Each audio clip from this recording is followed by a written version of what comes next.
ആകാശവാണി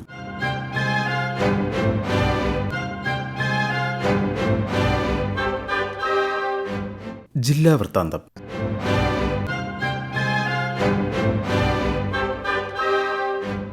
ഇന്ന് പത്തനംതിട്ട ജില്ലാ വിശേഷങ്ങളുമായി ആകാശവാണി പ്രതിനിധി ശ്രീജി എസ് ശ്രീധർ. പത്തനംതിട്ട ജില്ലയിലെ അന്തിമ വോട്ടർ പട്ടിക പ്രകാരം 5 നിയമസഭാ മണ്ഡലങ്ങളിലായി 5,08,251 സ്ത്രീകളും 4,66,546 പുരുഷന്മാരും 5 ട്രാൻസ്ജെൻഡർമാരും ഉൾപ്പെടെ ആകെ 9,74,802 വോട്ടർമാരാണ് ഉള്ളത്. ജില്ലയിൽ ഏറ്റവും കൂടുതൽ വോട്ടർമാർ ആറന്മുള നിയമസഭാ മണ്ഡലത്തിലാണുള്ളത്. 2,13,732 പേരാണ് ആറന്മുള നിയമസഭാ മണ്ഡലത്തിൽ വോട്ടർ പട്ടികയിലുള്ളത്. അടൂരിൽ 1,99,939 പേരും, തിരുവല്ലയിൽ 1,97,164 പേരും, കോന്നിയിൽ 1,88,793 പേരും, റാന്നി നിയോജക മണ്ഡലത്തിൽ 1,75,174 പേരുമാണ് അന്തിമ വോട്ടർ പട്ടിക പ്രകാരം ജില്ലയിലുള്ളത്.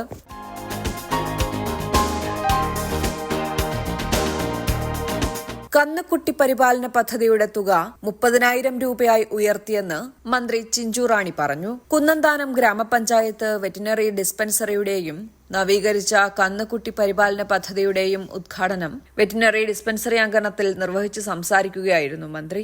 കന്നുകുട്ടി പരിപാലനത്തിന് കഴിഞ്ഞ വർഷം വരെ 12,500 രൂപയാണ് നൽകിയിരുന്നത്. കന്നുകുട്ടികളുടെ ജനനം മുതൽ ഉള്ള പരിപാലനത്തിനായി ഓൺലൈനായി രജിസ്റ്റർ ചെയ്യാം. കർഷകരുടെ ഉത്പാദന ചെലവ് കുറയ്ക്കാൻ കന്നുകുട്ടികൾക്ക് ആവശ്യമായ തീറ്റ നൽകും. രാജ്യത്തിന് മാതൃകയായ ഈ സമൃദ്ധ പദ്ധതി 7.50 കോടി രൂപയ്ക്കാണ് പത്തനംതിട്ട ജില്ലയിൽ നടപ്പിലാക്കിയതെന്നും മന്ത്രി പറഞ്ഞു. ആധുനിക സംവിധാനങ്ങൾ ഉപയോഗിച്ച് പശുക്കളെ തിരിച്ചറിയാനും വിവരം ശേഖരിക്കാനും പദ്ധതിയിലൂടെ സാധിക്കും. ഈ സമൃദ്ധ പദ്ധതിയിലൂടെ ചികിത്സാ വിവരവും പശുക്കളുടെ പ്രത്യുൽപാദനപരവും ആരോഗ്യപരവുമായ കാര്യങ്ങളും ഓൺലൈനായി ലഭിക്കും.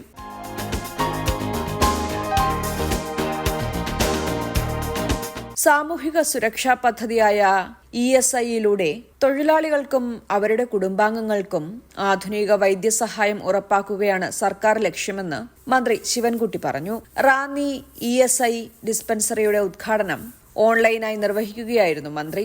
റാന്നിയിലെ പുതിയ ഡിസ്പെൻസറിയിലൂടെ നിരവധി തൊഴിലാളികൾക്ക് മികച്ച ചികിത്സാ സൗകര്യം എളുപ്പത്തിൽ ലഭ്യമാകും.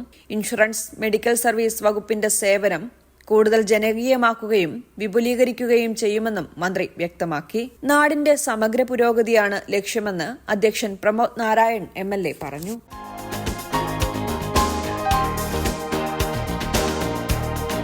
അടുത്ത കാലത്തായി സ്കൂൾ വിദ്യാർത്ഥികളിൽ മുങ്ങിമരണം വർദ്ധിക്കുന്ന സാഹചര്യത്തിൽ കുട്ടികളുടെ സുരക്ഷ ഉറപ്പാക്കുന്നതിനുള്ള നിർദ്ദേശങ്ങളുമായി ജില്ലാ ദുരന്ത നിവാരണ അതോറിറ്റി. പരീക്ഷാകാലവും വേനൽ അവധിയും അടുത്തിരിക്കുന്നതിനാൽ കുട്ടികൾ കൂടുതൽ സമയം വീടിനു പുറത്തും ജലാശയങ്ങളോട് ചേർന്ന പ്രദേശങ്ങളിലും ചിലവഴിക്കാൻ സാധ്യതയുള്ളതിനാലാണ് നിർദ്ദേശം നൽകിയിരിക്കുന്നതെന്ന് ജില്ലാ കളക്ടർ S. പ്രേംകൃഷ്ണൻ അറിയിച്ചു.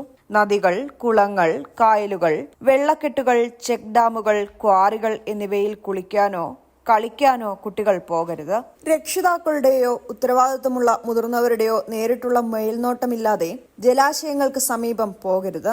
വേനൽക്കാലത്ത് വെള്ളം കുറവായി തോന്നുന്ന നദികളിലും തോടുകളിലും പെട്ടെന്ന് ഒഴുക്ക് ശക്തമാകാൻ സാധ്യതയുണ്ട്. നദികളിലും തോടുകളിലും കയങ്ങൾ ഉള്ള സ്ഥലങ്ങൾ തിരിച്ചറിയുവാൻ ബുദ്ധിമുട്ടുള്ളതിനാൽ പരിചയമില്ലാത്ത ജലാശയങ്ങളിൽ ഇറങ്ങരുത്. സുഹൃത്തുക്കളുടെ പ്രേരണയാലോ മത്സരബുദ്ധിയോടോ ജലാശയങ്ങളിൽ ഇറങ്ങുന്നത് ഒഴിവാക്കണം. നീന്തൽ അറിയാമെന്ന ആത്മവിശ്വാസത്തിൽ അപകട സാധ്യതയുള്ള ഇടങ്ങളിൽ ഇറങ്ങരുത്. ജലാശയങ്ങളോട് ചേർന്ന അപകട സൂചനാ ബോർഡുകളും മുന്നറിയിപ്പുകളും ശ്രദ്ധിക്കേണ്ടതും അവ കർശനമായി പാലിക്കേണ്ടതുമാണ്. ജലാശയങ്ങളിൽ അപകടത്തിൽപ്പെടുന്നവരെ സ്വന്തം സുരക്ഷ ഉറപ്പുവരുത്തി മാത്രമേ രക്ഷാപ്രവർത്തനം നടത്താവൂ. കുട്ടികളുടെ സുരക്ഷ രക്ഷിതാക്കളും അധ്യാപകരും ഉറപ്പുവരുത്തണം.